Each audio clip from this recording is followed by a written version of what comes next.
current and post-Ixers. Unfortunately, I've been burdened with a secret that I've known for the last 10 years or more, and with the current state of the church, I feel more and more pressured to tell the whole truth.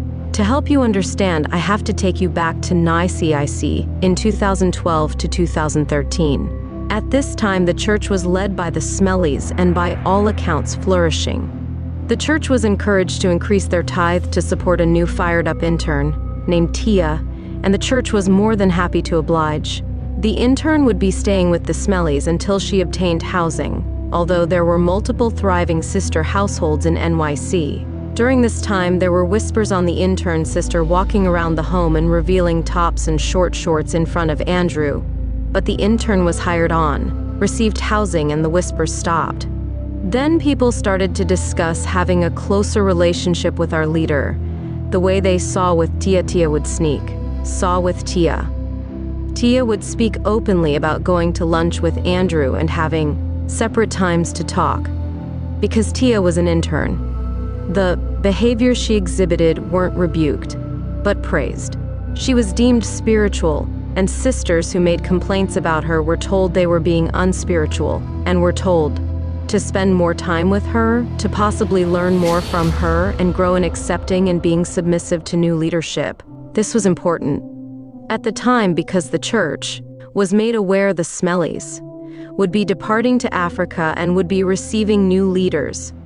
Although many sisters continuously brought their suspicions to leadership, they were told that they were wrong.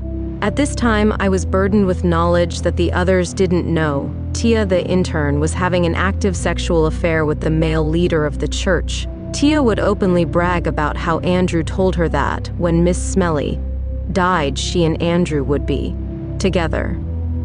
She openly pretended as if the Smellies' 2 children were her own, all while actively leading the women of Manhattan, and used the finances of struggling young disciples while doing so. While this was going on, there was another disciple who was struggling with lesbianism, going through a process of restoration, being helped by Tia. During this time, Tia would invite the struggling disciple to hang out after midweek and Friday meetings. When this disciple told the other women leading her studies about the inappropriate behavior, she was rebuked and told that she was the one pursuing Tia. As this female disciple was being discipled about attempting to pursue Tia, guess who bust into the D time? Yup, Andrew, yelling and protecting his woman, telling this female disciple to back off. While all this is going on, in the background word got to Miss Smellie that Tia was waiting for her to die and take her husband. Andrew was confronted and denied the allegations, saying Tia was delusional and made up the whole affair in her mind. He even had fake Bible studies and meetups scheduled in his planner to provide him with an alibi. The women of the church were brought together for a special midweek. They were informed Tia was being shipped to Florida and had been living out a fictional affair and desperately needed help and our prayers. While Tia was not the most liked disciple in the church, one thing that cannot be said about her is that she's delusional. She's actually very calculating and intentional. Something someone plagued with delusions is usually not. Either way, the entire affair was swept under the rug, while multiple disciples were brought to the front of the church for much less.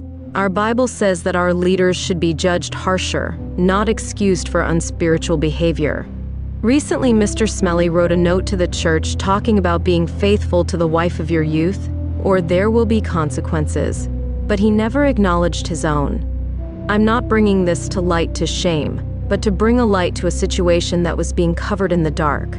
Maybe the church is struggling because there are too many secrets. I'm not bringing this to light to shame, but to bring a light to a situation that was being covered in the dark. Maybe the church is struggling because there are too many secrets being kept, and God's truth isn't being revealed.